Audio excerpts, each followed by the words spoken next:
With the summer in full swing, it's time to use up that accrued PTO to spend a full week in the down east region of Maine. One filled with early mornings on the pond searching for loons, and spending the evenings photographing Maine's historic lighthouses. While not everything goes smoothly on photography trips with missed wildlife shots and faulty camera equipment, I make the most of my 7 days along the pristine coastal inlets and bays. If this all sounds like your ideal vacation, go ahead and settle in as we explore Maine's iconic beauty.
Now, I'll be here in the Down East region for the next week, and over the course of the next couple of days, I wanted to get out to the local pond and scope it out, see if we have any nesting birds going on out there, and as well as just get the lay of the land. Now, where I'm headed is called Jones Pond, and I have never gone out that way to shoot photography. I've never taken my kayak out there. I've actually only swam at this pond before, so what I want to do tomorrow is go out and just scope out the area and get familiar with some of the islands that are out there, and like I said, see if we can see any potential nesting activity going on. I'm really looking forward to this, and I can't wait to go see the setup that we got out on the pond. So for right now, I'm gonna go get some dinner, and let's keep our fingers crossed that tomorrow is gonna be a great scoping session, and I'll check back in with you tomorrow. See you soon.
Well, what an absolutely incredible morning. I was a little bit rushed this morning getting out here, but man, it certainly lucked out. But yeah, this morning I woke up around 4 a.m., was able to make some coffee and get out the door by 4:30, but even by then, the sun was starting to come up and I started to get that that anxious feeling of I gotta get out there, I gotta get out there. And I didn't do a whole lot of vlogging and the environmental shots like I normally would have liked to have done, but was able to paddle maybe 400 or 500 yards from the boat launch and found the pair of loons, and then ultimately a whole family feeding on fish. So that was incredible. The original weather forecast that I saw was for not a cloud in the sky, and it turns out that there's this kind of band of haze that's keeping the sun from being too direct and too harsh that I think will make the video look perfect. Additionally, the wind speed was around 4 to 5 miles per hour with wind gusts maybe 6 to 8 miles per hour. And originally the loons were out in the middle of the pond, and that was making for okay video, but they started to make their way inside of this cove. Actually, it looks like a little beaver has dammed up some of the brush line, but they made themselves into this cove and the wind was zero, nice and flat, and I think that made for some great video with the green of the trees reflecting off of the pond itself. So yeah, that was incredible. I just consider this to be a scoping session, but I feel pretty satisfied with how this all came out. Not quite sure what the plan is for today, but I think what I'm going to do is go back now and get some breakfast, some more coffee, and decide what we want to do. There's two options that I'm thinking of. One would be to go do some landscape photography this evening and go scope out some shorebirds over in the Scudic Peninsula side of Acadia National Park, or maybe just gear up and come back out onto the pond for this evening. Haven't decided, but either way, I will let you know as soon as I have decided and know what the plan is. But yeah, good start to the day.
Well, I've got some unfortunate news for myself, and that is, while I was checking out with you earlier on the pond, when I was paddling back to the boat launch, I heard a belted kingfisher and I saw it dive down. I was fairly far away, but I knew that it was a kingfisher.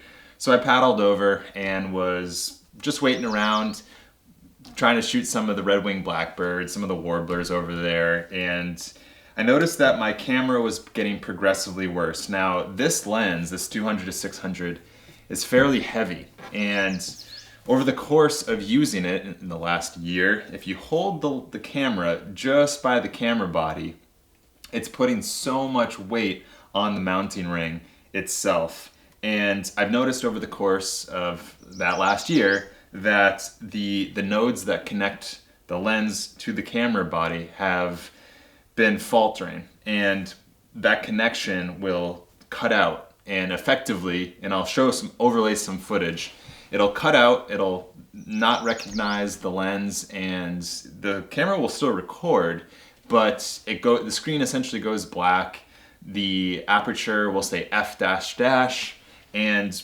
it's unusable.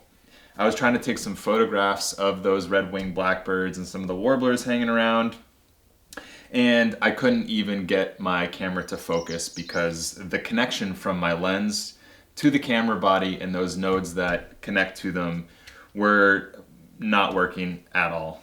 when I came back now, what I've realized is that this ring here is loose, and there's these, looks like 6 different screws that I need to go ahead and tighten it. And I think that might do the trick to fix this.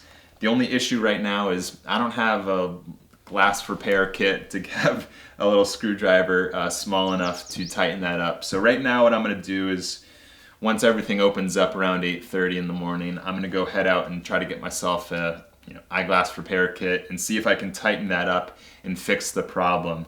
If not, I've got much bigger problems. But for now, I'm gonna keep my hopes up that this is gonna do the fix, but it's put a slight delay in my day and would put a pretty big damper on the week if I can't get this thing to work properly.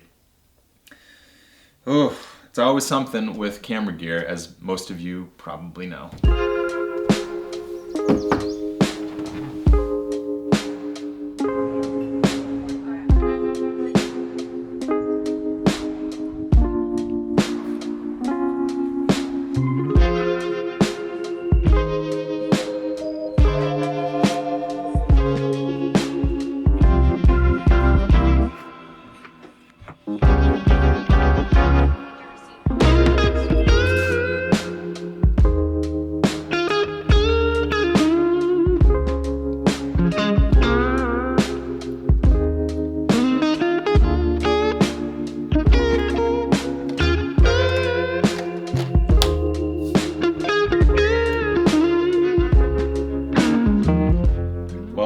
Must have done the trick, because it no longer is moving around and that f-dash aperture dash problem has gone away. So I think the moral of that story is never, as best you can, hold the camera like that and hold it by the lens itself. And if you can't free up this hand, you should always, or I should always, try to keep my camera on a tripod or monopod, or just carrying it like this. So crisis averted for now. The show can go on. Like I said earlier out on the pond, I'm gonna decide whether I wanna go do some landscape photography, because there's a lot of beautiful landscapes up here on the Scudic Peninsula, or just scope out some shorebirds. It's probably gonna be a combination of both. But I've yet to have breakfast, and I've had too many coffees at this point. So I'm gonna go eat, just relax for a little bit, read the book, and we'll check back in with you this afternoon.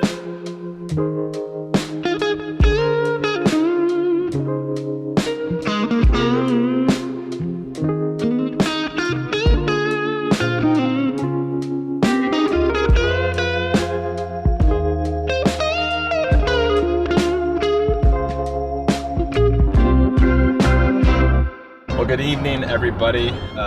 The final verdict on what we were going to be doing this evening was a little bit of landscape photography. I've just been shooting so much wildlife photography lately in the backyard and on this trip that I wanted to go tickle the landscape photography bug, or the itch, I should say, that I've been having. And right now we're headed over to the Scudic Peninsula, kind of the adjacent side to Acadia National Park. And there's this really beautiful lighthouse called Winter Harbor Light that I have been wanting to photograph for quite some time.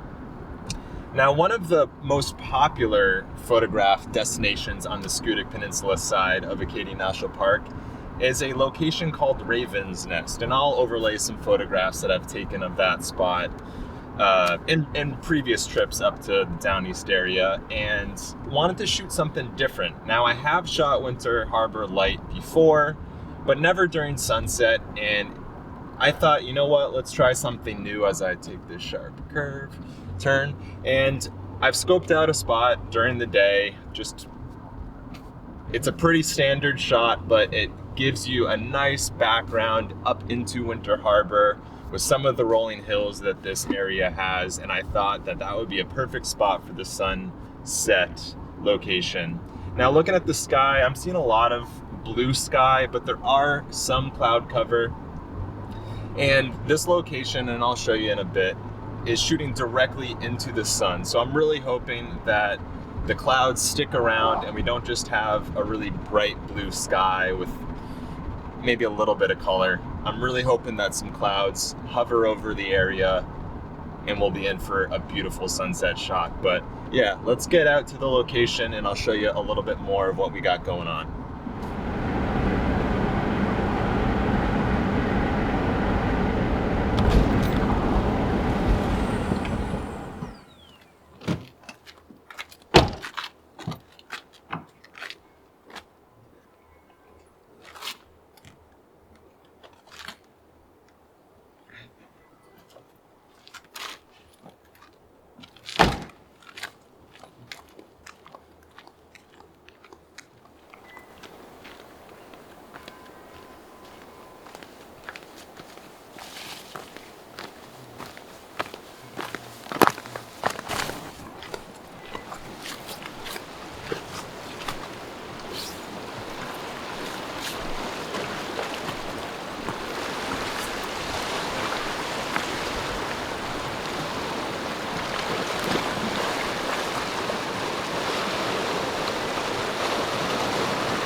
So as I like to do with any of my landscape photography, I show up incredibly early. We probably still got another hour until the light is where I'm gonna want it.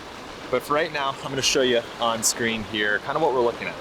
So directly out in front of us, we see Winter Harbor Light. And this sun is essentially gonna follow the trail of right behind it, maybe about 9-10 degrees off to the right-hand side. And what I'm hoping is that when that light gets low enough, that the backside of that lighthouse is gonna blow out some of the yellow, really dramatic lighting that you get closer to sunset, and be able to focus in on the lighthouse and just kind of introduce some of that yellow sunset light into the image. Now, as it looks right now, cloud cover, not so great. We got some minimal clouds right above the lighthouse itself, and I guess things aren't looking like we're gonna get any more clouds moving in. So this might just be what we get for the evening, but we'll make it work. We'll make it look good. Off to my left-hand side, you can see Cadillac Mountain, and that's a very, very popular spot for those that like to come to Acadia National Park. It is the first point in the US that you can see the sun rise, and as such, it attracts a lot of tourists to the area. So, as my dog's eating a branch over there, this is quite the view, and no matter what, if there's a lack of clouds, I'm okay with that. It's just a great evening to be out here.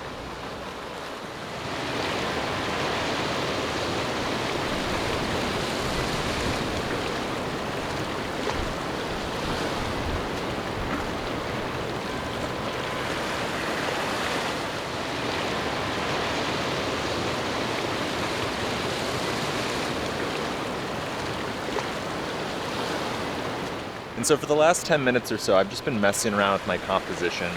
And what I wanted to do was give separation from the island that the Winter Harbor Light is on, and then the channel that's going up back towards Winter Harbor.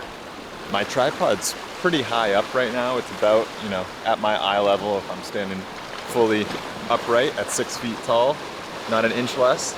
And I like the separation that it gives from kind of the foreground interest of the lighthouse itself and then going back off into the background. Even just taking shots right now directly into the sun isn't low enough in the sky yet where it's really blowing out my photo. And it's giving this nice kind of golden amber color that I think is really intriguing, even though there's no interest in the sky. It's just this really nice yellow glow to it that I happen to like. Additionally, the lighthouse itself, you can see through the light, there's a cupola area. I don't know what the definition of inside of the actual lighthouse is, but I like that you can see through it off into the distance and you can still see that golden color.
Well, that is going to do it for the landscape photography tonight. We got real lucky with this sun. I know that I was harping about the clouds in the sky, but we didn't need it.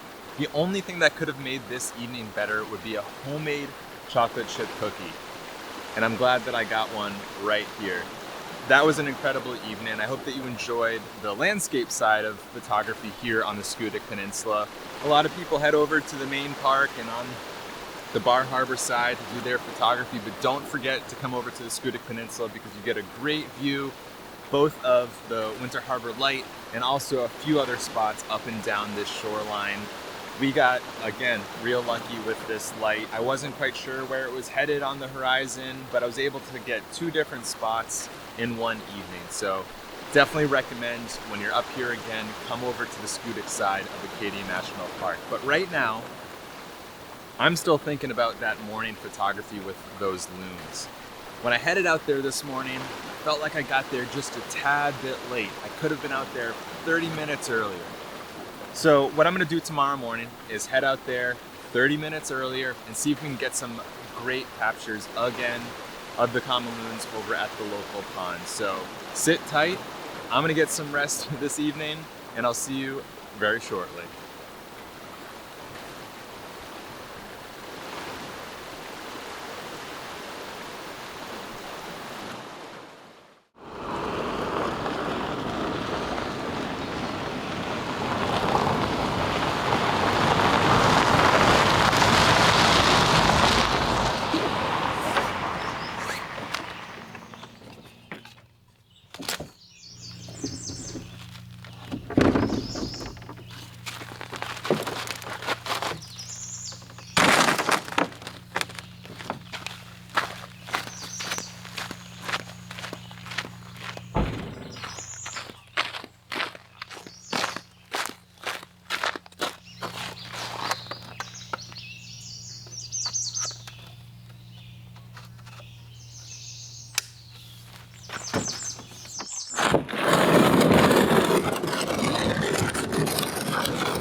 Well, it looks like after just shooting that one solo loon, it finally led me to the family that was feeding in the middle of the pond the other day. So I'm gonna paddle over there and see if we can get some more footage of the loons as they're diving down. Now, I really wanna get a video of them airing out their wings, shaking out the water, but let's just get over there and see if we can just start getting set up in a spot where they're not gonna be bothered by me.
What an incredible morning out here on the pond. When I woke up, I saw that the forecast was calling for some fog, and as I got down here, the fog was certainly hovering over the pond, but was just starting to break through with the early morning sunrise, and I was able to capture some early on images and video of the loons.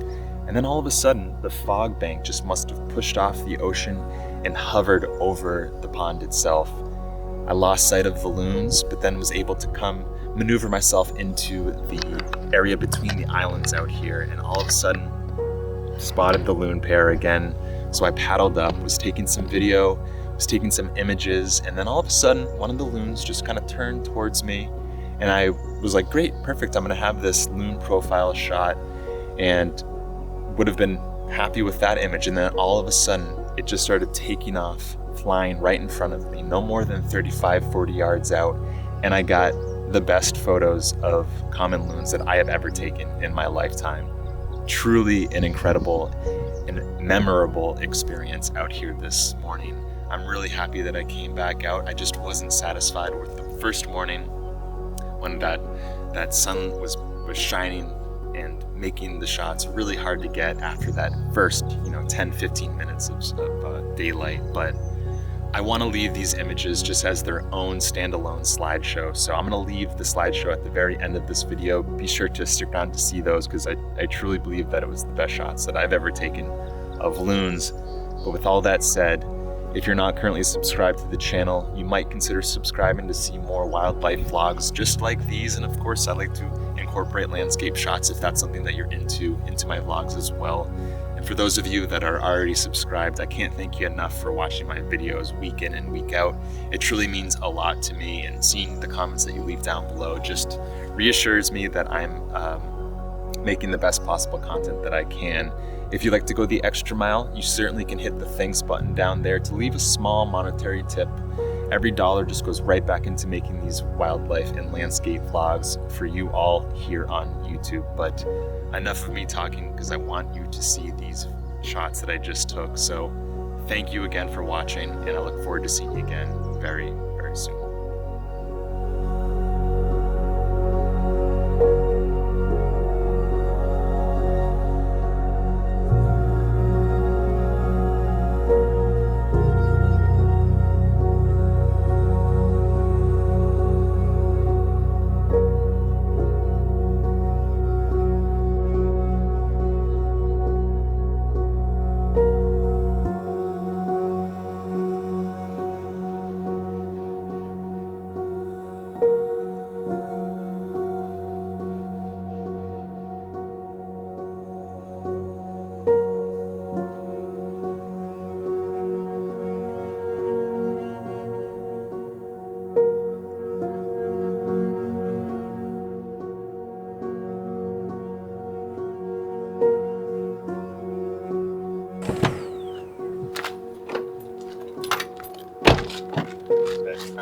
Hey, inside. Hey, come here. Hey. I gotta redo the whole